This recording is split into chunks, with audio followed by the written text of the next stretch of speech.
మనకి మన దేశంలో తంత్రశాస్త్రము అనేటువంటిది 1000 సంవత్సరాల క్రితం వరకు చాలా బ్రహ్మాండంగా ఆచరణలో ఉండేటువంటిది. ఈ తంత్రశాస్త్రం మొత్తం దేశంలో 3 ప్లేసెస్లో బాగా ఎక్కువ, అన్ని కొన్ని శాస్త్రాలు కొన్ని ప్రదేశాల్లో బాగా ఎక్కువ ప్రచారంలో ఉంటాయి. కేరళ, ఒరిస్సా, నేపాల్. ఈ 3 చోట్ల కూడా తంత్రశాస్త్రానికి ప్రసిద్ధి మన దేశం.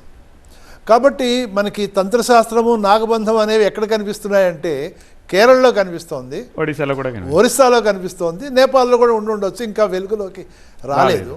ఎందుకంటే నేపాల్ మన నుంచి వేరే దేశంగా ఉంది కాబట్టి అక్కడ మన కాంటాక్ట్స్ అంత ఎక్కువ లేవు కాబట్టి నాగబంధాలు ఇక్కడ వేసే అవకాశం తప్పకుండా ఉంది ఇక్కడంతా కూడా. సో వేరే చోట్ల మనం బహుశా నాగబంధాలను చూడలేకపోవచ్చు ఒకటి. రెండవది, అసలు వాస్తులో గణపతి స్థపతి అని మన దేశంలో ఉండేవారు. వారితో చాలా డిస్కస్ చేసినప్పుడు మయా వాస్తు ఇక్కడంతా కూడా మనకి మయుడు యొక్క వాస్తు శాస్త్రాలే మనం ప్రామాణికంగా ఇక్కడంతా మన కోస్టల్ డిస్ట్రిక్ట్స్ అన్నింటిలో కూడా జరుగుతుంటాయి. ఎందుకంటే మయా వాస్తు రాక్షసుల యొక్క వాస్తు శాస్త్రము, మయుడు మహాభారత కాలంలో కూడా చెప్పారు. ఆ విధంగా వాళ్ళు ఈ సముద్రాల్లో ప్రయాణం చేసి వచ్చి ఈ దేవాలయాలన్నింటిలో కూడా వాళ్ళ వాస్తు శాస్త్రాన్ని నిక్షిప్తం చేశారు. వాళ్ళ యొక్క అడ్వైజ్తో ఈ దేవాలయాలన్నీ కూడా నిర్మించడం జరిగింది. మనకి తిరుపతిలో ఉన్న బాలాజీ దేవాలయం ఏదైతే ఉందో అందులో అంత ఆకర్షణ ఉండడానికి కారణం ఏంటంటే దాని మీద ఒక 1 నెల రోజుల పాటు నేను తిరుపతిలో పరిశోధన చేశాను. చేస్తే దానికి ఒక 20 కిలోమీటర్ల దూరంలో గుడిమల్లం అనేటువంటి ఒక దేవాలయం, ఆ గుడిమల్లం పక్కన ఉన్న ఒక 3 ఎకరాల స్థలంలో నేను ఆర్కియలాజికల్గా సర్వే చేయించాను ఒక 30 మంది నా స్టూడెంట్స్ చేత. చేస్తే అద్భుతమైనటువంటి గాజు పెంకులు దొరికినాయి. అవి అసలు మనకి ఊహించలేనంత ఫైన్ ఫినిష్తో ఉన్నాయి.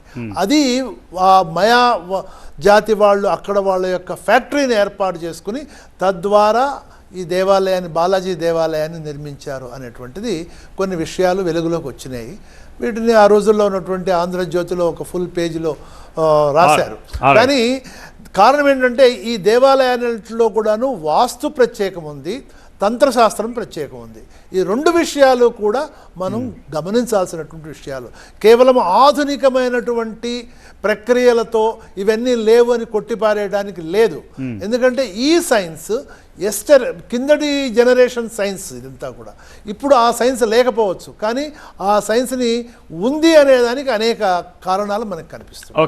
ఓకే నండూరి వారికి కన్క్లూడ్ చేస్తూ ఒక్క మాట చెప్పండి నండూరి వారు. ఇప్పుడు కొద్దిమంది అంటారు ఈ సంపద బయటపడితే, ఆ రోజు అనంత పద్మనాభుడిది సంపద బయటపడినప్పుడు కూడా అది గవర్నమెంట్కి ఇవ్వాలి, లేకపోతే దేశ క్షేమానికి, దేశ అభివృద్ధి కోసం వాడాలి అన్నారు. బట్ ఎనీవేస్ ఆ నిధి అంతా కూడా అక్కడే ఉంది. సో ఇప్పుడు పూరీ ప్రస్తావన వచ్చినప్పుడు కూడా కొద్దిమంది, ఒక సెట్ ఆఫ్ పీపుల్ ఆబ్వియస్గా ఉంటారు ఇలాంటివి మాట్లాడడానికి.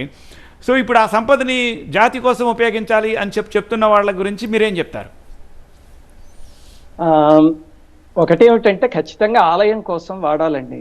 ఎందుకంటే ఆలయం దాదాపు 900 ఏళ్ళు పైన అయింది కదా, చాలా చోట్ల శిథిలావస్థలోనూ ఉంది. అందుకని ఖచ్చితంగా ఆలయం కోసం ఉపయోగించాలి, అది ఆలయానికి సంబంధించిన ధనం కాబట్టి. రెండవది, రాజకీయాలు, పార్టీలు ఇవన్నీ పక్కన పెడితే ధర్మానికి ఉపయోగించాలి.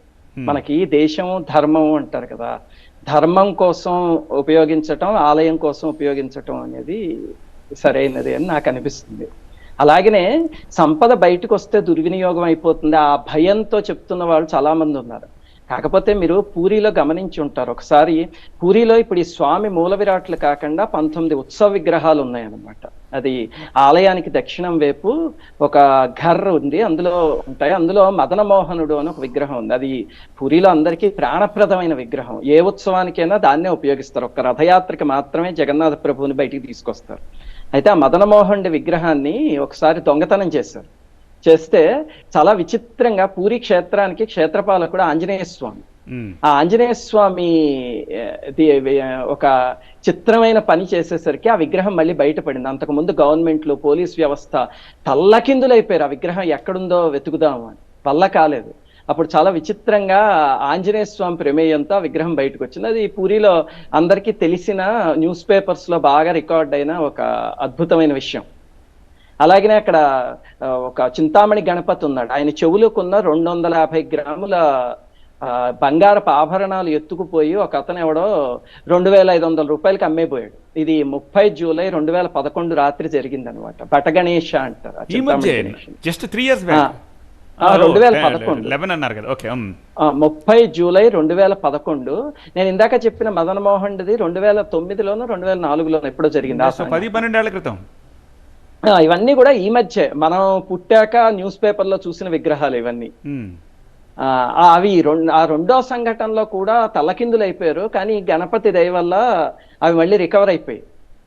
అలాగనే ఈ మదన్ మోహన్ అయితే అసలు అది ఆ దొంగలు ఎత్తుకుపోయి ఏం చేశారో తెలియదు, మొత్తం మూసేసి ఒరిస్సా బార్డర్స్ అన్ని ప్రతి మనిషిని క్షుణ్ణంగా పరీక్షించడం మొదలుపెట్టింది గవర్నమెంట్.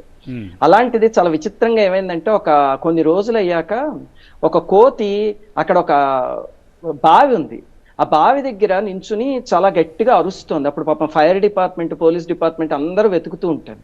చాలా విచిత్రంగా అరుస్తోంది. అది అరుస్తూ పిలుస్తోంది అనమాట వాళ్ళకి అనుమానం వచ్చి ఎందుకు ఇది చేస్తోంది, పూరిలో కొన్ని విచిత్రమైనవి జరుగుతాయి అని చెప్పి ఫైర్ డిపార్ట్మెంట్ వాళ్ళ బావి మొత్తాన్ని నీరంతా తీసేస్తే, డ్రైన్ చేస్తే బయటికి ఆ మదన్ మోహన్ విగ్రహం అందులో దొరికింది.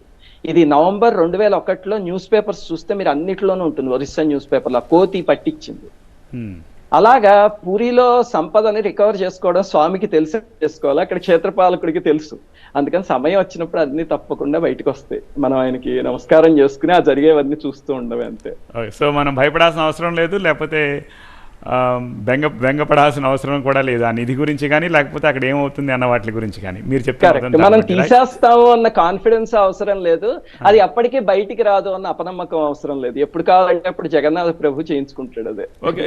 ఈ అనంత నిధులు, అది అనంత పద్మనాభ స్వామి టెంపుల్ కానీ ఇది కానీ రేపు మరో టెంపుల్ బయటకు వచ్చినా సరే ఇవి బయటకు రావడం అనేది కరెక్టేనా?